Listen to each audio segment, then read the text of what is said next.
I'm Kevin Davis, and this is the Catholic Family Podcast, and we are going live today. We're going live, guys, and we're talking RFK Jr. with my dad, Dan Davis, and a lot going on in the political world. The DNC just happened. I think it just ended yesterday. A lot of crazy news, and maybe the most important news of the entire week, even probably more important than anything that happened at the DNC, is the rumor that RFK, Robert Kennedy Jr., is going to drop out of the race and endorse Donald Trump, perhaps to be in some form in his cabinet. So, Dad is here to talk about that, primarily talk about RFK, what it means, what we think it means. We obviously this is politics.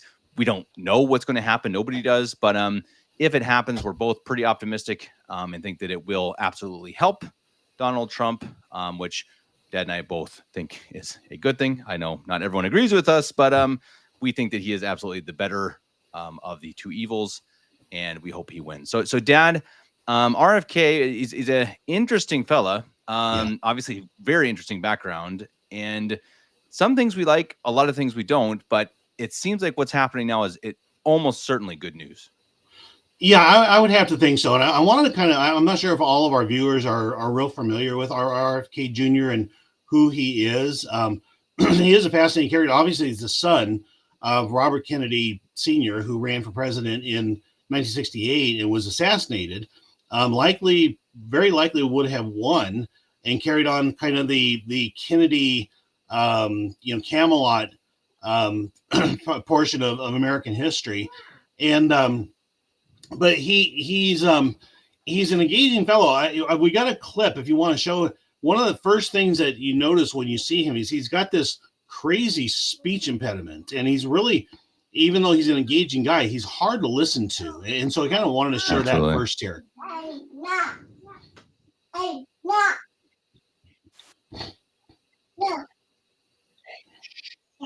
To make sure that Americans, every American, could vote for the candidates that they chose to vote for. And this Democratic Party is doing everything in its power to make sure that Americans are disenfranchised. Oh, I can almost not even watch it. It's crazy. It's hard. It's hard. It is. Yeah. And it's something with the muscles being too short or something in his throat. I saw at one point what it was, but obviously nothing against it. It's not because I think he was a smoker at one point, but it's tough. And I think it has hurt him. It hasn't helped for sure. But I think that my mom, your mom and I agree that he's one of the most fascinating politicians I think I've come across, because I not only disagree with about 80% of his views, but 80% of his views are hardcore leftist radical beliefs. I mean, he believes in abortion up to the point of birth. He believes in climate change to the point of wanting to remove all gas vehicles. So, I mean, he is a radical leftist.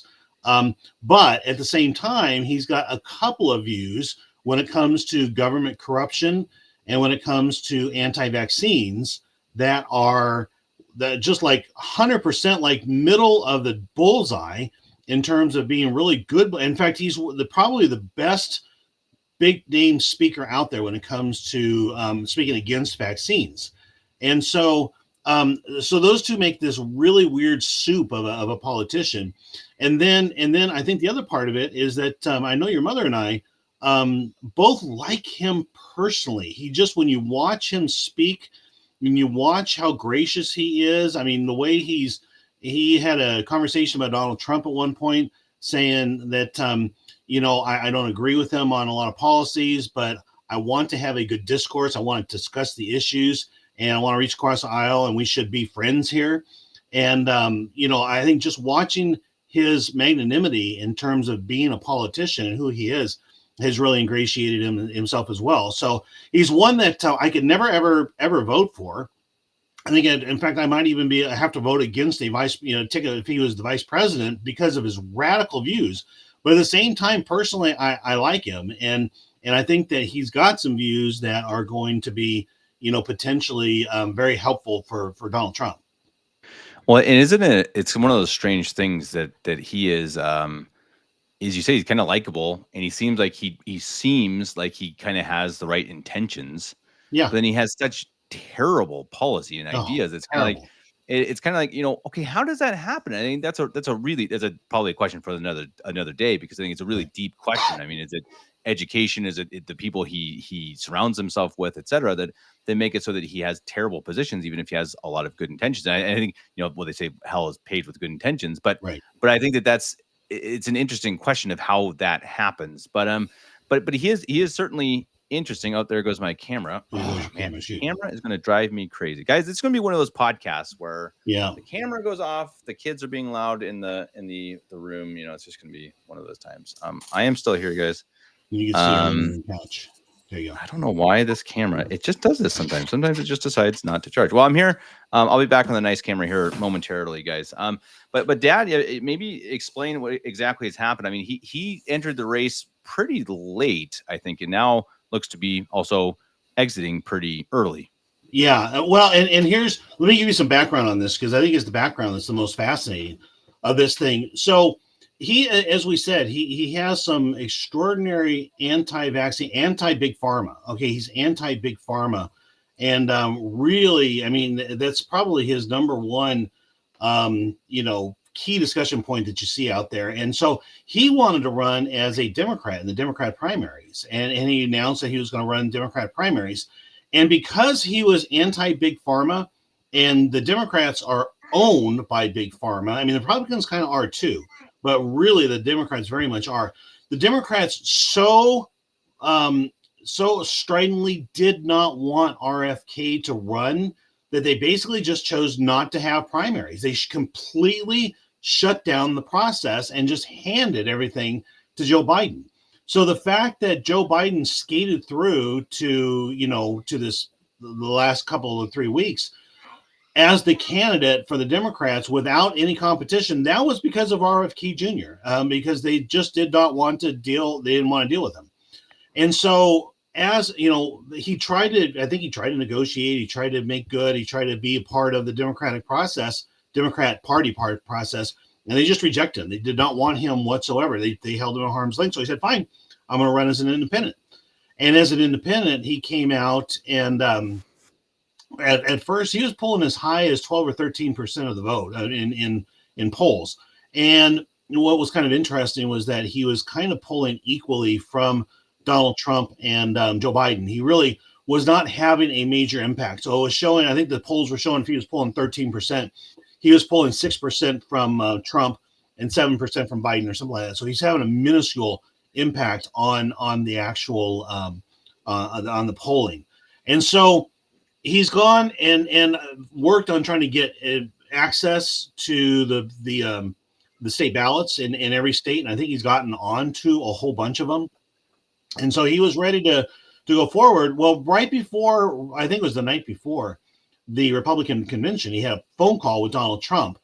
He was actually doing a video. He was, at least this is the cover story. The cover story is that he was doing a video documentary on himself, and they accidentally let the camera continue rolling. So they caught the first 2 or 3 minutes of that conversation between Trump and it was innocuous. There's nothing really there, but the speculation was that Trump told him that if he dropped out and dropped out of the race and backed Trump, that Trump would probably give him a spot in his administration. Now, there are a couple of interesting highlights there. Number one, Trump had gone to the Libertarian convention and told them that if you vote for me, if you drop your candidate and throw behind with me, I will put a libertarian into my cabinet. Okay. And that was kind of Trump's promise to the libertarians. And so, and the other interesting highlight here is that Trump, when he was young, was good friends with John F. Kennedy Jr.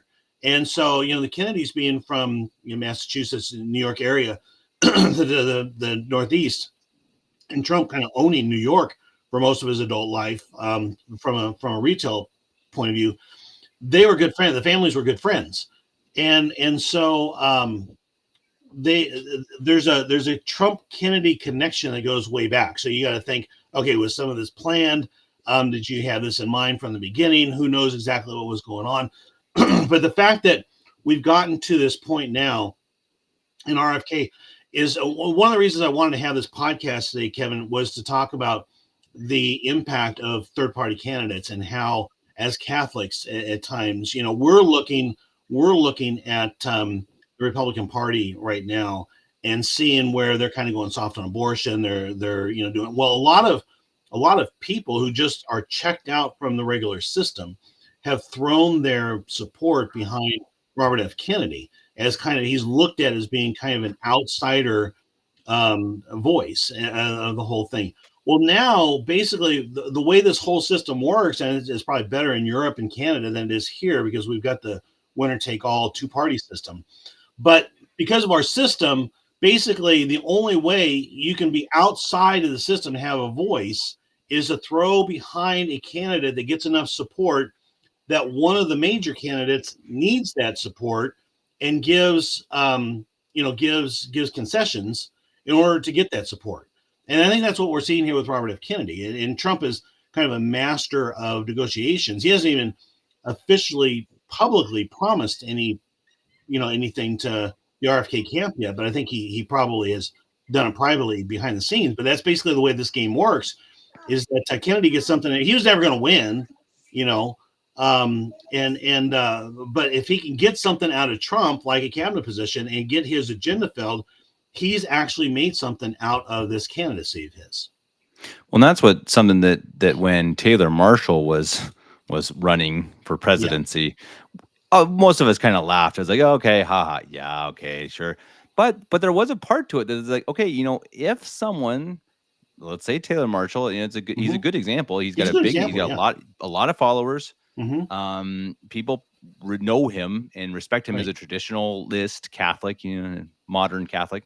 And as a Catholic, then you really would have to question, he is a legitimate enough. Do we have to vote for him? And if you have to vote for him, you get the supposed, you're not going to get the whole Catholic vote because many Nova Scotia they're voting for Kamala, as we know, which is atrocious. But let's say you get all the traditionalists, that's still a couple million, and if that's the case, okay, that's pretty legitimate. And so then, as you say, it is actually something. And I think that's why the system, the voting system, the political system in America is really flawed in a lot of ways. As you said, you have the two-party system, and it's just kind of like, yeah, we're just going to have the same group of buddies forever. And that's really what it seems like. I think everyone feels that way. But it's like, okay, as you said, at least worst case is it does seem like there is something. As you said, you can say, okay, Taylor Marshall he's getting 2%. Okay, then you hope that he says, okay, I'm going to throw my weight behind the Republican nominee, and then you get some concessions. And I think that is, I don't know if it's good or bad, but it is the political world, I suppose. And I mean, RFK certainly isn't as good as a candidate as Taylor Marshall in terms of morality, but he's going to get more votes. Right. Yeah.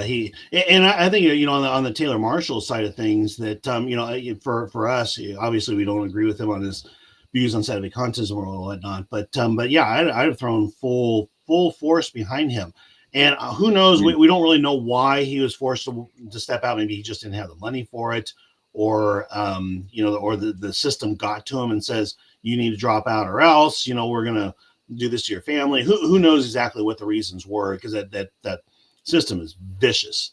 But yeah, I think if he could have just pulled enough votes to get relevant, to get on the scene, to make a mark, then Donald Trump would have had to go to him and basically said, yeah, we'll here's some concessions we'll make. We'll be stronger on abortion. We'll I don't know, have a Catholic priest. They did have a Catholic priest or two at the RNC, but I mean, that's how we do it. That's how we make our voice known, is through voting for good candidates. Now, in years past, I'm going to go down this little rabbit hole just a little bit here, and we'll get back to RFK.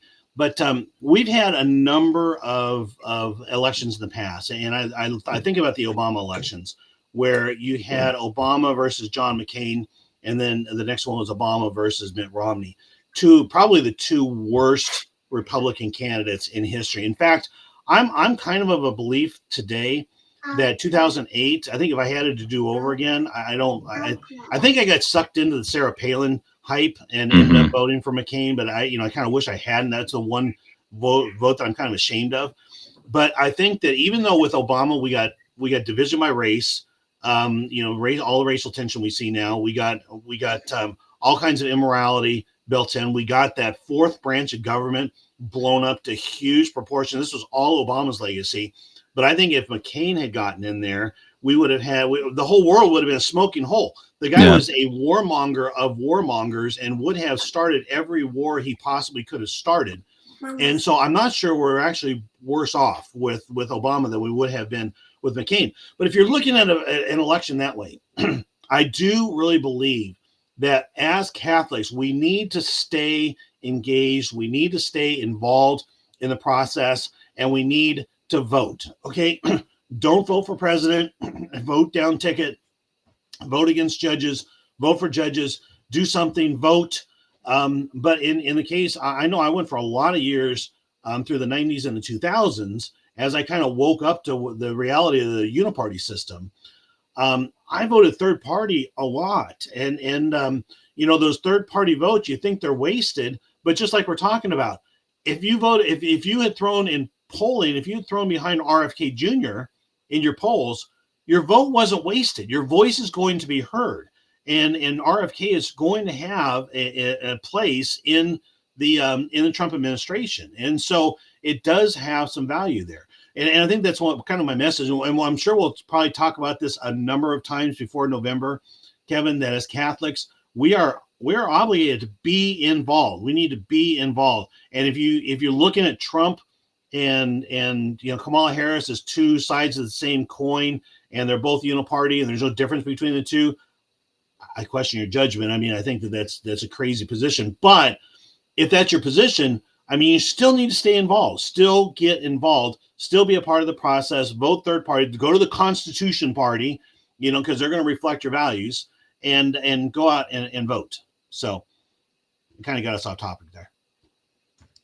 No worries. And I'd ask everyone in the chat, what do you think? This is kind of still off topic, but do you think, yes or no, would Dad or I be a better president of the United States than Donald Trump? Let us know in the comment section, because it's actually a pretty interesting conversation that Eric and I actually cover here in a video that we'll publish here in the coming weeks. But it's an interesting question. I'd like to know what you guys would think. Would we be better as a president than Donald Trump? And I think it's I know what most people would say, but I don't know if it's quite that simple. But yeah. Back to RFK. So Dad, I guess looking at the overall picture right now, it seems like if it's actually going to happen, they're saying tonight, they're saying it's going to be in Arizona. RFK is supposedly going to announce his resignation, or whatever you call it, I guess, in Arizona. Trump is also in Arizona. That's a big deal, I think. Mm-hmm. It is. Well, and here's something else interesting. So Trump yesterday put out a notice. He said that he was going to have a very special guest at his rally in Arizona. Of course, RFK's in Arizona. He's already announced that he's taken himself off the ballot in Arizona. So I mean, it definitely seems imminent that he's going to be coming off here. But just a few minutes ago, right before we went on, I saw a post, an ex post from Candace Owen. And she says, listen, I have it a good authority that the special guest tonight for Trump is Taylor Swift. And it's like, holy cow. And one of the things I can say, this is crazy, as I've been kind of watching we'll talk about polling here in a little bit, because I think polling is just crazy right now. But there is an ebb and flow to the polling. So you don't necessarily have to look at the numbers. I think are absolutely crazy whacked, but the ebb and flow, the highs and lows are I think there's some legitimacy there, and they are indicating that the winner of this election is going to be whoever is in front of the news cycle. Okay, whoever's face is out there front and center. It was crazy if you look back at the Trump assassination attempt, that you had Trump starting to dominate in the polls, and then he gets the assassination attempt. Now he's up by 10 points, 12 points over Biden, and then you got the RNC. He's dominating the headlines, And then what though? I think it was a Friday after the RNC, the Democrats announced that Joe Biden was stepping down. Well, now Joe Biden took over the news headlines, and Kamala Harris, and all of a sudden she comes back and she takes the lead, right? And then we have this terrible DNC, and that the sugar high of Kamala Harris is starting to fade again. But it looks like, I hate to say, as much as the Republicans want to and need to make this election about the issues, the Democrats and the media are not going to let them. It's going to be about star factor, and so what's going to happen? The way I see this going is, if Candace Owens is right, you're going to have Trump come out today and say, Taylor Swift, look, we got Taylor Swift is now for Trump, and then Kamala Harris is going to come out and say, guess what? Beyonce is for me, and it's going to be this, battle of star power, which is absolute. I mean, that's how badly our politics have deteriorated. But I can't, Kevin, I can't hear you. Sorry, I turned off my mic because of the kids. Father Gecko, I appreciate my dad being president, but having Eric VP over me, that hurts my feelings a little bit. That hurts my feelings. But I guess Mom says I'll be press secretary. I guess. Yeah, there you go. I can tell you this, Kev. With the media the way it is right now, this will be my yes. No, we'll have to ask this yes no question at one point. If you had your choice between replacing George Bergoglio, Joe Biden, every major political leader, and putting in a Catholic monarch, okay, that's your first choice. Your second choice is to completely rip and replace, gut the mainstream media and big tech, and replace it with people who are seeking the truth and only passionately seeking the truth. Which of the two would you take? It's a tough one, because I can tell you right now, if I ran for president, they would find something. They would find tweets that I've put out. They would find a priest that I went to in past years. They would find something to hang me by, and I wouldn't make it, I wouldn't make it as far as Taylor Marshall. Yeah, that's a fair point. And I mean, it is something that Trump, it's actually kind of interesting that people always say he's been so, abused by the media and stuff, but actually they haven't really found that much on him. They bring him to trial, and they put felonies on him, and it's a total joke. I mean, the felonies are like he didn't sign the right paper, or he misreported something on a tax. It's totally a joke. It's a misdemeanor in every single state. They just made it a felony because it's a farce, because our entire judiciary is a farce. So it's actually pretty interesting that he is a guy who, I'd say that the one thing that actually people don't talk about that much is that he also is connected with Jeffrey Epstein, Trump. And that's something that people you see it every now and then. But if I was the Democrats, I would be bashing that constantly, because to me, that is a problem. And I think Trump doesn't have that much. Okay, morally, of course, he's had multiple wives. He is not a moral person, or maybe I think he might have gotten more so in his old age. I think he's especially since maybe being almost shot. I think he might have seen God a little bit. I hope. I mean, we can certainly pray for that. But in his younger years, he was certainly not moral. I mean, and so that's. But it's not anything that shocking, which is actually pretty interesting. Right. And I want to make a case here that probably some of our viewers are not going to like, but I think that I would say that Donald Trump is a very, very good man by worldly standards. Okay. Now, by Catholic standards, right, he's been divorced and remarried and all that. So he probably, if he were to, I see Father Geckel in the comments here, if he were to present himself, Father Geckel, and say, here's my story, here's my history, in my state of mortal sin, and you probably, so I mean, I don't put him up there as a Catholic saint or anything like that. But I mean, one of the arguments I make a lot, Kevin, is that look at the caliber of his children. Okay, let's put him in even our community. You put him in our community and look at the caliber of his children.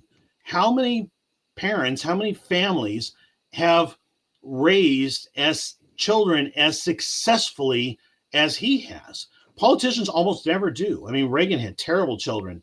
Winston Churchill, terrible children. I mean, you can name over and over again. You got all kinds of politicians who have had terrible. But Trump does really well on that score. And then you hear case after case after case after case of him being individually charitable with people, paying off their mortgages, taking he was walking by Trump Tower one day, and the story goes, and it was validate. It wasn't him telling the story; it was somebody else telling the story about him. That he's walking by Trump Tower one day, and there was a homeless lady out there, and he grabbed her and gave her a room in Trump Tower, and then I think helped her find a job or whatever and get on her way. But he's just. I think that's by worldly standards. I think that the people out there who say he's only in politics for himself, I just that part I don't believe. I think he loves his country. I think he loves his family. I think he loves his grandchildren. I think he wants to make the world a better place. And I think his heart is good, even though, like you said, he's not King St. Edward, right? And I don't think anybody wants to make that comparison. And it's a good point. I mean, talking about King St. Edward, because actually tomorrow or Sunday is the feast of King St. Louis, St. Louis, the 9th of France, and it's another great remember, to remember to pray for Trump, to pray for our leaders, even for Kamala and Joe Biden. If Kamala is elected, we absolutely should pray for her, because there is always, I suppose, that hope of a conversion or turning around. And I think that's always, again, we don't want to talk too much about that, but that black pilled idea of it's like, no, it's done. They are who they are, and everything's bad, the world's ending. And I think that's not the case, I think. And I think that, as you said, I think Trump has shown a lot. And I think that's a nice thing with Trump and RFK. Again, personally moral, I don't know, but they seem honest for politicians. Trump tells little lies all the time in his, he embellishes. He embellishes. That's the right word. He embellishes all the time. And RFK probably too, but they're generally honest. And I think that they're also, I think they both really love America. I think they actually want, and RFK often comes off as this, environmentalist. So I like a lot of what he does for the environment. I consider myself a true environmentalist, or I hope to be. I do want to save the environment. I do want to not pour oil into the oceans and rivers. This is really large. So I like a lot of what he fights for, but I think he also takes it too far. The climate change stuff is very silly and provenly so. But I think it just shows that he just wants a better world. And what on earth? I mean, look at it this way. Look at what RFK and Trump are fighting for. RFK is fighting against vaccines and against pollution primarily. Trump is fighting, the border, and I guess what's his other? I guess the economy. So what is Kamala offering us? Abortions. Right. Abortion. That is their major program, guys. I mean, how anyone could possibly, with a moral bone in their body, think that I'm going to vote for Kamala Harris, whose primary point in her whole entire presidential run is murdering babies. Yeah. If you're a Catholic and voting for her, heaven help you. And I really sincerely mean that. But here's something, Kevin. If you want to put that graph up, I know that, and I know, like, for instance, I don't know, Matt, if you're watching from Monday morning, and I know this is something I don't think he's brought to your show a lot, but it's something I know he's real heavy on on Monday mornings,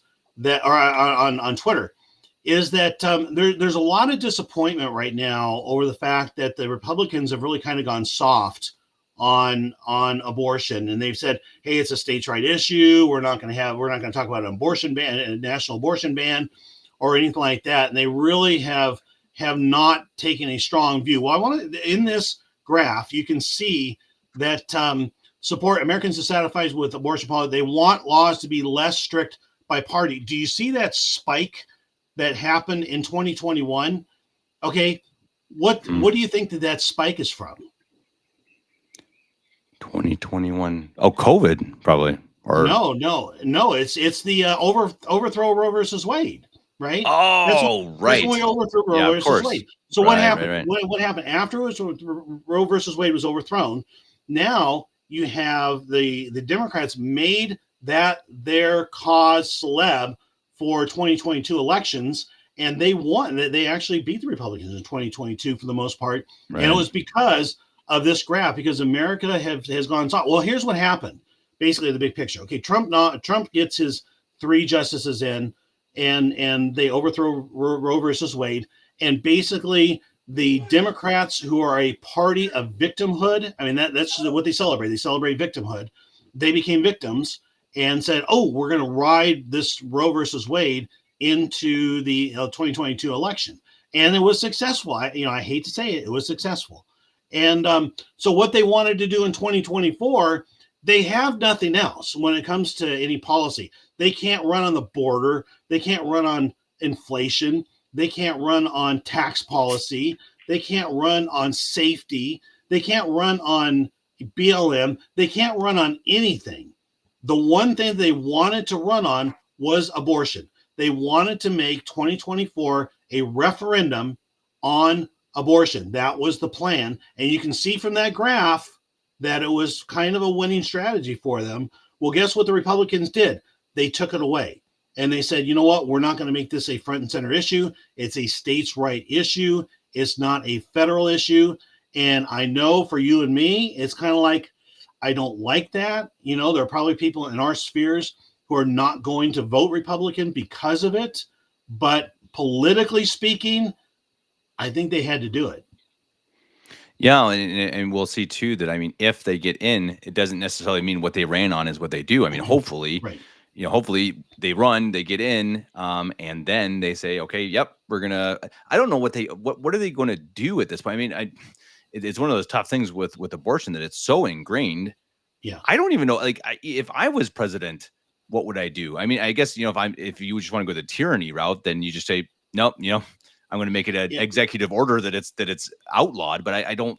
It's just not. But then what you do is you turn abortion doctors and women getting abortions, especially into victims, into martyrs. Right. And you basically have the Roman martyrs, in reverse here. So right, exactly. you make it more. What we have to do, and I hadn't planned on making this a discussion about abortion, but in order to defeat abortion, making it illegal. Okay, you give me a light switch, right? Light switch on, it's illegal. Light switch off, it's legal. Okay. Well, I'm gonna turn switch on and make it illegal. That if no other choice.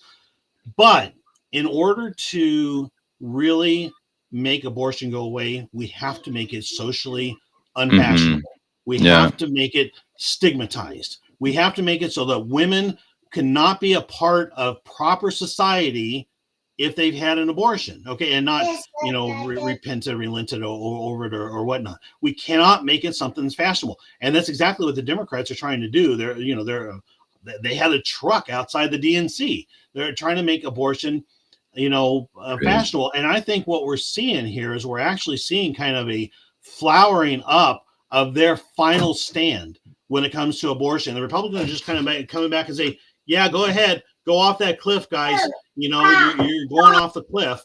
And I think at some point here, Gen Z especially is going to wake up and say, yeah, this is not the world I want for my children, where abortion is treated as a sacrament. And then I think we start to get it in our hearts, not legally, we get it in our hearts that this is an awful, horrible thing. And then we can start to make some change.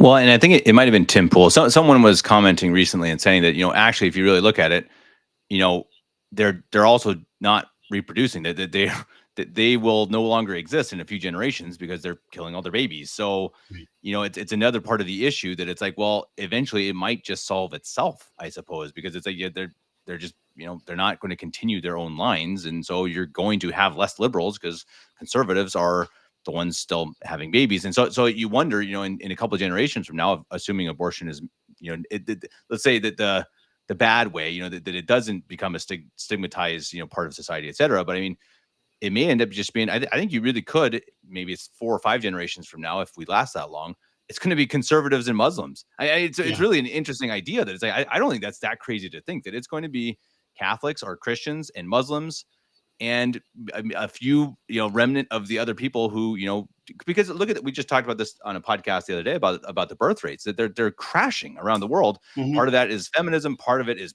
what we eat. Part of it is inoculations. Part of it, vaccines, et cetera. There's a lot of different issues that make it so that we're not having enough babies anymore.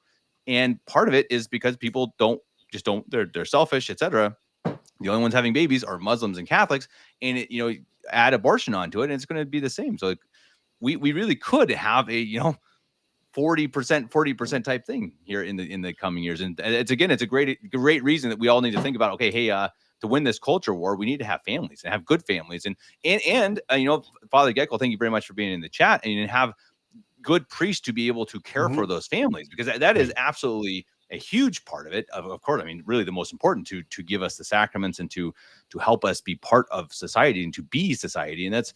And I think that's the red pill that I think you and I have, or the white pill, I guess you could say, the white pill that we see that growing. We see that in Omaha and other places, that there are more priests, there are more religious, and there are more young families. And it's slow, but it is getting better. Right. Well, and what we have to be careful of too is obviously if we have a world that is that's dominated by Muslims and by Catholics, because we're the ones having the children, and we all send our children to public schools, and the liberals run the public schools. Guess what? They're going to indoctrinate our children to become one of them, because they know full well that they're not procreative, right? They want to run the world. They're not procreative. They can't reproduce themselves. So that the only thing they can do is take us and corrupt us and, make us part of them. And that's, of course, their agenda. So you get back to the election here, and one of the things that Donald Trump has said, that basically from day one, if he gets in and wins the election, he's going to shut down the United States Department of Education. Okay, and that's I worked in education for a lot of years. I actually worked in grant funding, so I mean I kind of know how this whole thing's work.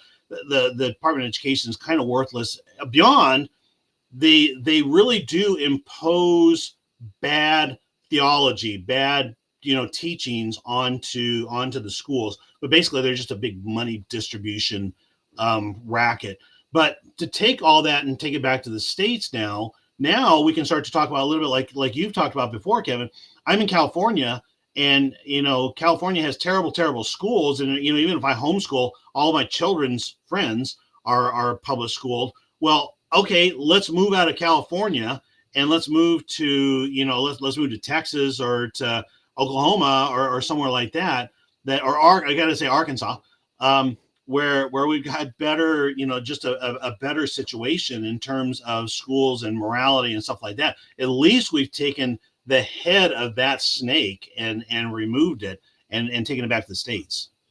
Yeah, and I think that's, again, we're kind of all over the place with the topic, but I think that's okay. I think that's where it ends up in in the culture war, because I mean politics, where they say politics is downstream from culture. Culture, yeah. So what we allow in our daily lives is kind of what ends up leading us. So I think that's it's a sad thing that you see that abortion becomes the number one priority for the people in politics. And it's like, well, okay, how do we allow that? How did that happen? I think exactly, Father says here, or someone says, it's education. I think that's definitely the case. And I think it's something that people have started to wake up to a lot since COVID, especially. They've realized, okay, the people in charge of education are not in it for us. They are not trying to do the best for our children. That this is not the Catholic Church who wants to save their souls. It's really oftentimes quite literally the opposite.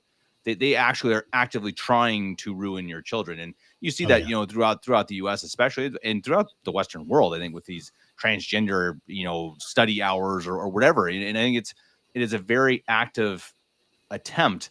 But I think, again, you see that, but I think generally you see people against it. That is not a generally accepted thing. It's just accepted by the media, who want, they push it out there like this is normal. Everyone likes it. No, they don't. Oh, yeah.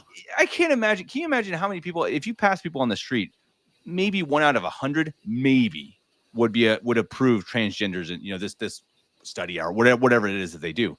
And so I think that, again, I guess that's something too that it's another point for Catholic media. So everyone, please support us on Patreon. That's a good segue to that. But exactly to make it so that we also have people telling the truth out there and trying to, I don't know, talk about good things and truthful things. Yeah. And Kevin, we talked a little bit. I said earlier that we would circle back and talk about polling a little bit, and I think that it's to me, this is another. I mean, it probably would be an episode of its own, a discussion of its own, and that we might expand on at some point. But we look at. I've seen a number of polls go on X, on Twitter, and it doesn't matter who launches the polls. It can be Elon Musk. He actually ran one that had 6 million votes. You can have polling agencies. You can have Bloomberg. You can have, there was a poll that was run by Ed Krasenstein. Ed Krasenstein is kind of the left's Tucker Carlson. He's out there. He's kind of the left's voice out on X or Twitter. He's crazy. I think there's probably a number of them, but all of these polls are coming back basically the same. They're giving Donald Trump between 75 and 80% of the vote, and Kamala Harris gets somewhere between 20 and 25%. And there have been a number of them where actually you've had RFK Jr. was actually polling higher than Kamala Harris, and so you get these polls that online that are very consistent, showing Trump basically 3-1 over Kamala Harris, or it was Biden before him. Now, on the other side, you got these polls that are by some of them credible agents. Quinnipiac is just a liberal hack, and ABC News, and some of them. But you got some others that are pretty well respected as pollsters, and they're all coming up basically 50-50 with the polling, showing them head to head. And it's kind of like I've been racking my brain now for weeks trying to figure out what is that disconnect. I mean, it's huge. It's the difference between, I mean, you got like Banana Republic type numbers if you go to Twitter and look at that, which seems authentic. It's not like Elon Musk has got bots out there voting in Trump's favor. Hey, Dad, real quick. I got to run. I just had to. Oh, and there goes my camera. No, I got to run real quick. If you can keep going, anyone in the chat, keep helping Dad out here talking about polls. I got a guest just show up early for the guest house. I'll be back in 2 minutes. Okay, sounds good. I'll be right back. Okay. So yeah, I've been trying to figure out with the poll with polling, is the polling legitimate, right? Or is the online polls legitimate? I really kind of think it's the online polls that seem to be more credible. Now, here's the interesting thing. If you're a pollster, okay, what is your magnetic north? What is it you're trying to normalize your numbers to? You're trying to make sure that when you put out your final poll prior to an election, that the final poll matches up with the actual election results, right? Now, we know it's being proven in Georgia and a number of other states, you had massive amounts of fraud built into the election. Georgia was terrible. A number of other states were terrible. Florida, in fact, was kind of interesting. Florida's really worked the fraud out of its system, and now guess what? It's gone really red as a state. But you've got all these different states where the swing states where you've got polling that is showing things even. I think what they're doing is they're reflecting the voter fraud, basically. So if you had Trump and Biden in 2020 that were within 5,000 votes or whatever it was in Georgia, well, your poll has to normalize to that. So you might have been actually asking people right up before the election who they were going to vote for in Georgia, and maybe you were showing 60-40 or 65-35 or something like that in favor of Trump, which was the true number. But then here comes the fraud, and your poll numbers are completely off. Well, you've got to normalize your soup or whatever it is your algorithms are that take raw data and interpret them as something meaningful for a poll. And you got to normalize those to the election, even though there was fraud built into the election. And so I think that's another reason why these polls are so bad, is they reflect the fraud. Now you got states now like Virginia is really good, Georgia, a number of other states that have basically shut down the fraud. They've okayed manual recount of physical ballots. Once you do that, basically the fraud's gone. The Republicans are going to have 150,000 or something like that poll workers on the ground that are going to be looking at results and basically validating that the results are good. So Father's asking who's polling, who's being polled. Are two factors that's going to be totally influenced? Yeah, absolutely, Father. That who now, but here's the kind of the crazy thing about the polling. There are a lot of pundits that I've got on my speed dial, basically on my list. Steve Turley, Benny Johnson. I'm trying to think of some of the others that I kind of go to. Candace Owens. These guys each have pollsters that are kind of a go-to, and they'll say, "Hey, this guy's Rich Barris is a pollster who I think a couple of the conservative pundits say, yep, this guy's totally legit. He's totally honest. If you can believe whatever he says." And I think Rasmussen's another poll is fairly legit, and they do have Trump ahead, but still, I mean, he's ahead maybe 55-45, and where Twitter has him more like 75-25. Rich Barris, one of these is going to have him 55-45. And so you're back. Sorry, Dan. 50, Yep. No, it's okay. 55-45. And so, I mean, the numbers are still off, but I think it's because of that fraud factor that they've got to go through and figure out how are my raw numbers actually going to appear at the poll and as previous elections that they are going to use as their bank data north. So Dad, you got to give me in 2 sentences what's wrong with the polling. Basically that they have to normalize to fraudulent results. Right? Interesting. Because if that's how a pollster is judged. That's how they're graded. Is how close were they to the actual results? Okay, if the actual results were fraudulent, then the ones who best accommodated the fraud in their polling were the most accurate. So I think you have some very legitimate pollsters out there. I think Rasmussen is one. Like I said, Rich Barris. I forget the name of his. They're actually legitimate pollsters, but they're picking up the fraud in there now. Like I was saying just a minute ago, I think that's one of the big dynamics of this election is that we've seen the fraud, we know their games, and you got a lot of states that have passed laws. I forget who it is. I want to say it's Wisconsin or Georgia, or it might be Arizona, one of the swing states even, that's basically said that, they've either done away with the mail-in ballot boxes, or they passed a law that says that each day they're going to go through and they're going to count the number of ballots that come in, and they're going to compare it to the number of people who approach the ballot box the night before, right? So that people can't take these hundreds and hundreds and hundreds of ballots and just stuff them in the ballot box. You got other states, Virginia. I've been saying nobody's agreeing with me. Nobody's agreeing with me on this, but Trump is going to win Virginia because Virginia is one of the places in the D.C. area, Fairfax County, that has some of the worst fraud in the entire country. But Governor Youngkin, who is a superstar, this guy's one of our best governors, he's passed a law that basically goes back to paper effectively.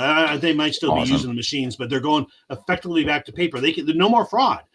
The Republican Party now is going to have somewhere between 100 and 150,000 volunteers that are going to be in the polling places, and they're going to be raising exceptions. They're going to be, creating lawsuits. They're going to be, they're going to be notifying. There's going to be a place, I forget, Stop the Fraud or something. There's going to be an online website where you can report any anomalies, and all of this stuff is going to be real time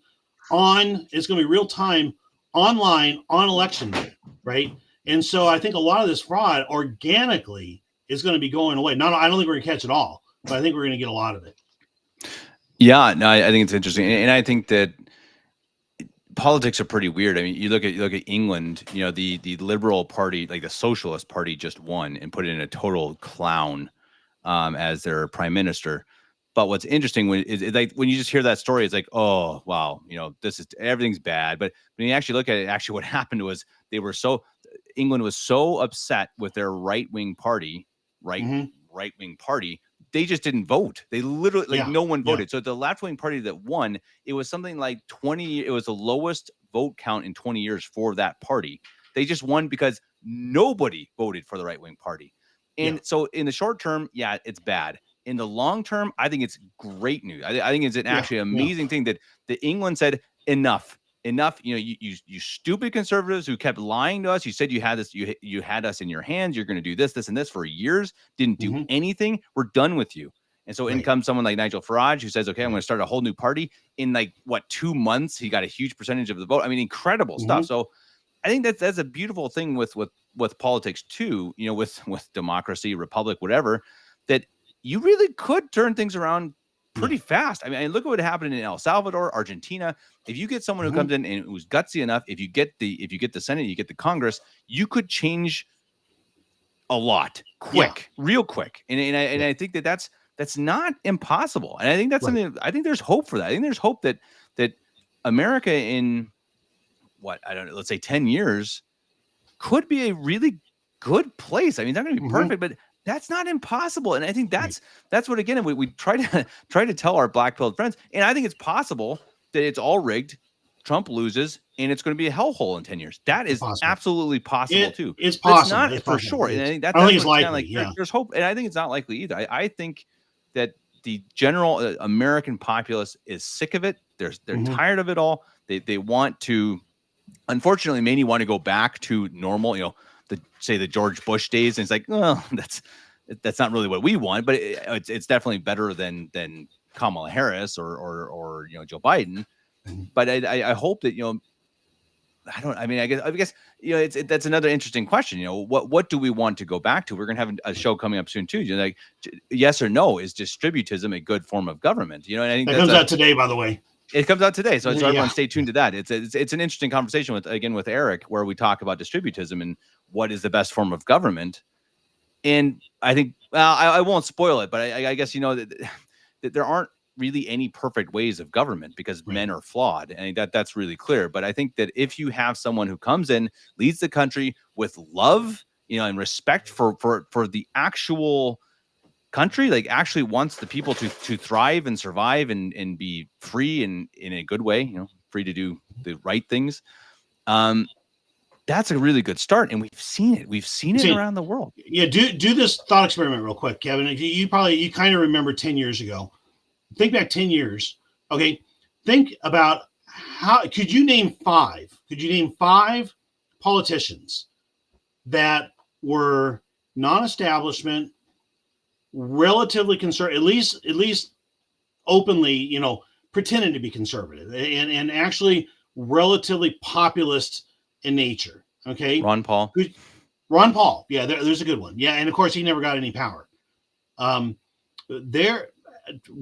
don't think there, I mean, you had in France, Marine Le Pen she had no power at all. She was kind of in place. And so you had some of these, they had no power at all. Okay. This is 10 years ago. Now look at today. Okay. Viktor Orban, Javier Milei, Nayib Bukele, Georgia Maloney, Nigel Farage. Kidding. You've got, half kidding. What's that? I said Putin. Yeah. Only half kidding. Putin, right. Yeah. So I mean, this advent of new conservative, non-establishment type leaders, I think it's a trend that's growing. And you got Gen Z men. Okay, this is crazy. Gen Z has really split between boys and girls, and the boys could become extremely conservative. Girls have become extremely liberal, and you see this on once they start getting married, the girls figure it out, and they start having children, and they get conservative as well. And so I think it's Gen Z that's actually going to probably save things. But you got kind of that mentality going off all over the world. The globalism has kind of had its run, and I think it's gone to its logical reduction to absurdity extreme. And now I think you're starting to see the blowback from it, and you're especially seeing it with the younger generation. Yeah, and I think that your brilliant evil masterminds are dying, and I think they're being replaced by a bunch of idiots. I mean, you look at it's George Soros, Rothschild, these guys who actually exist, guys. They actually, no matter what rabbit hole you go down, they do exist, and they do pull a lot of strings. That's for sure. No matter how far you think they do, that they do pull strings, or they did.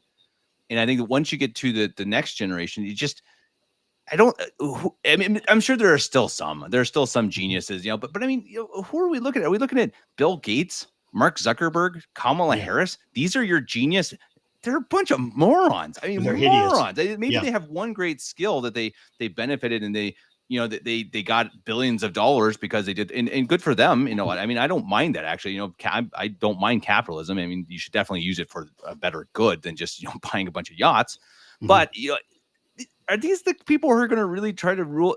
Look at Jorge Bergoglio. Now he's the other generation, and I think in a lot of ways he is kind of this devious criminal mastermind. But what's his goal? It's one of those things that Eric and I talked about this recently too. It's like, what's the plan? What is it? What's he trying to do? He's just destroying. He's like, but eventually there's nothing more to destroy. There will be no more Novus Ordo Catholic Church. It's going to be gone because no one is going to go to church. They're going to lose all their money. You already see that throughout the world. You see churches being abandoned. I just saw the one or was it in New York or so, that was being turned into a mosque. $100,000. Oh, you got one Another one. that's for sale for $100,000. It's almost in perfect shape. It's in Albany. Insane. Yeah. Yeah. And it's around the world. I've seen it here in Germany too, that they don't have money.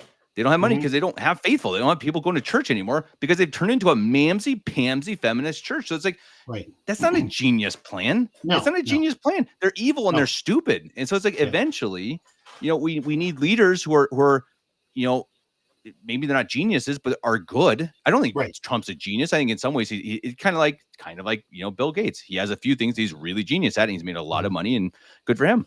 Let's just get some people who just want good, I think again, back to the beginning, I think that's what Trump wants. And I think that's why, he's got my vote. And I think that I certainly hope he wins, because I can tell you, Kamala, she just wants to kill babies. So right, exactly. And I think this is kind of where I wanted to close the discussion for today, is to say, you look at who Trump, his first time around, 2006, and we've got some people out there, saying, hey, this looks like Trump 2016 again. And what you don't understand about Trump 2016 is he was coming into the swamp. He was a guy, and he said this himself. He was from New York. He comes into DC. He knew everything. He owned New York. He knew everything in New York. He did not know DC.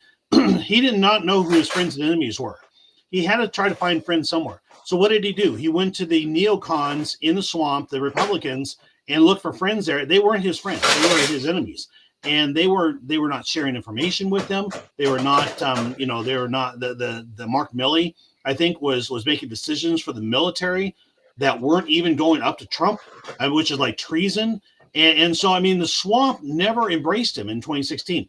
Okay, so now he's got another shot. He's out for a while. He comes back in 2024. Who's he surrounding himself with? RFK Jr. All right, with Elon Musk. Elon Musk has said he wanted a place in the cabinet. He's going to probably have Dan Bongino in there. He's going to probably have Vivek Ramaswamy. I think Vivek's probably a perfect chief of staff for him. And so what I see going on here is basically you've got two choices in November. You've got an idiocracy and you got a meritocracy. You've got a system that's in place now where basically idiots rise to the top because that's what the string pullers want, is idiots in there to do their bidding.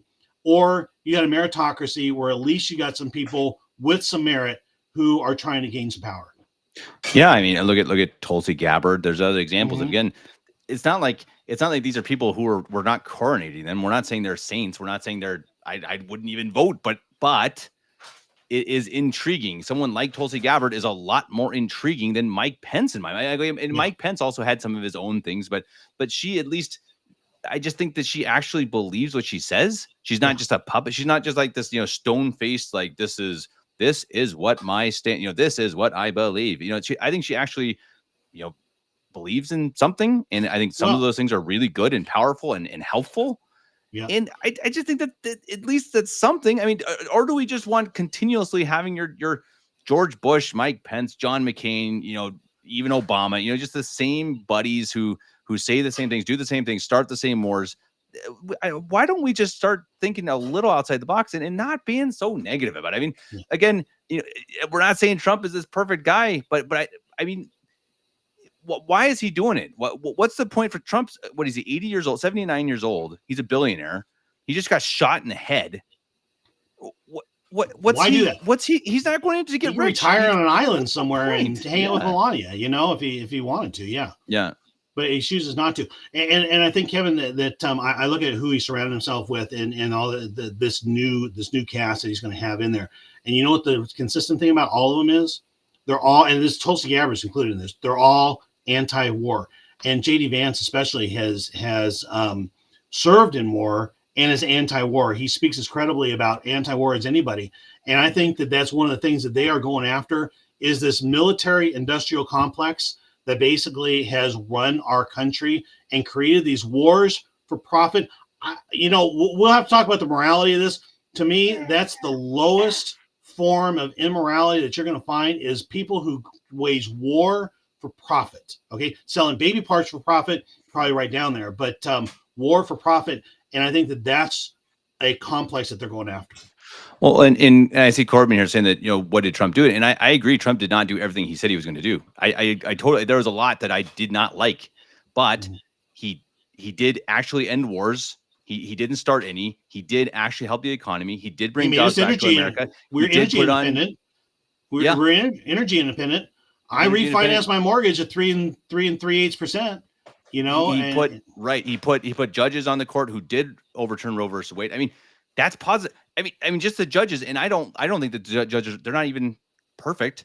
They overturn that's a positive. I just don't understand why some Catholics say it's like, well, they didn't, ban it, make it illegal. It's like, guys, let's live in you, reality here. yeah, Come on, you gotta understand. You have to understand how deep, how awful, how smelly the swamp really is. And I think that's even for me. I don't think I completely appreciate just how deep and awful and horrible that uniparty swamp is. And that's why I think Trump got in there and he wanted to drain it, but it's like, okay, I'm going to drain it, but it's bigger than I can do in 4 years. So I think he came up personally. I think he came up with a 12-year plan, and we're seeing the last 4 years of the 12-year plan coming up. But we'll see. We'll see.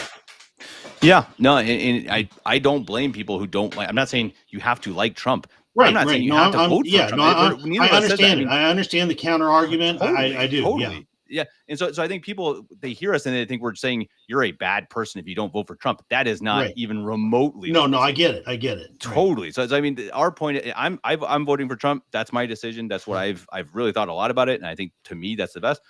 All we say, the only thing we really preach is to be active politically, to actively vote, to look into it, to make decisions actively. Don't just passively say, it's all bad. I hate everything. I'm not going to vote. That's bad. That's really bad, guys. I mean, talk to your priest about it. And I guarantee you, if you tell him, I'm just going to passively not do anything, it's not good. That it is not good. The church does not appreciate that. You should not do it. But if you actively say, I don't want to vote for Trump, fine.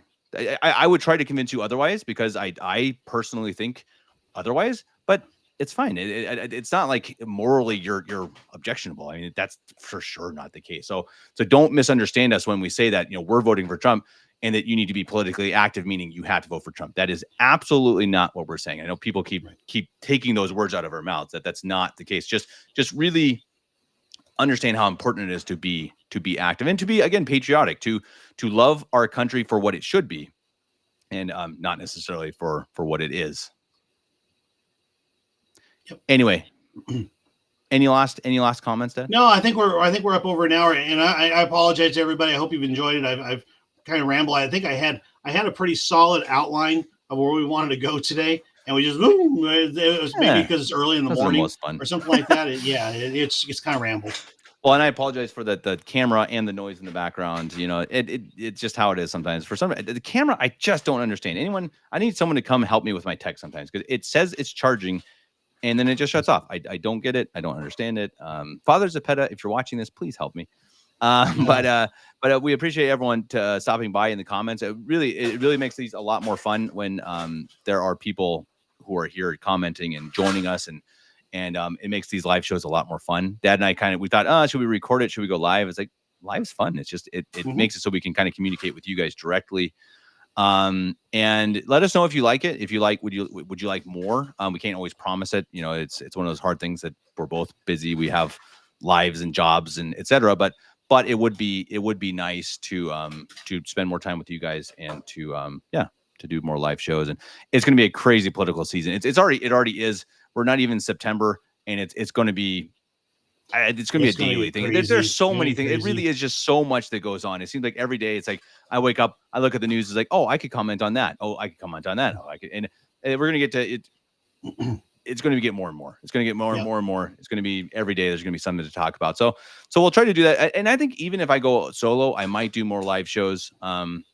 We'll see. I enjoy it. It's fun because I think it helps to have comments that helps. I like riffing on kind of going off in different directions, which everyone probably knows by now, which is sometimes a bad thing. But it does help when I have comments to push us in a certain direction. But if everyone does, I know a lot of you guys are your regulars here. If you're not, you can support us on Patreon. I'll attach the link somewhere here. That does help us.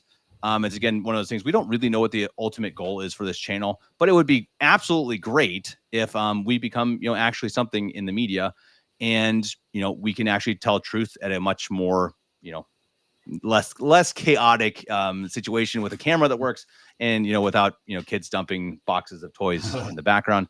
And we did just pass 10,000 subscribers too, which was kind of, you and I was going to address send a message out to our contributors today about that we meet every January to talk about, okay, what's the future of the channel? And we always looked at 10,000 subscribers being our line in the sand, that once we hit 10,000, then we can start to think about bigger plans. And we just got there. So we are kind of recalibrating a little bit and thinking about what can we do for the future to grow the channel and kind of break outside of our little comfort zone, our little box. But yeah, it's exciting times. And I do have to say too, I am definitely going to do more interviews with priests, etc. I've had a hard time getting priests on because we're in that time in the U.S. where school's starting, and so it's been really hectic. I've tried several times, but I do have one planned for tomorrow night with Father McKenna on a very interesting topic. And so we'll also get back to the more normalized interviews, but let us know what you guys like too. It really does help if you comment and let us know what kind of content you like. Live streams, daily stuff, interviews. Let us know. That does absolutely help. Please like, share, subscribe, comment. You guys have all commented. I shouldn't say that. Like, share, subscribe, all that stuff. Hit the bell. So if you hit the bell, then you'll be notified that we will start a channel. And these things actually do help. So if you like and comment and subscribe, YouTube says, oh, yeah, this channel is active. And one other little carrot for you guys just to consider as we go out there and we try to make this thing grow. We've been on a real strong growth curve lately. We've been getting like 100 new subscribers a day. But one of the things that's really popped in the last couple of weeks is Father Benedict's Wednesday show, the basics. This is basic catechism, and it's as only Father Benedict can do it. It's perfectly meticulous. It's so well done.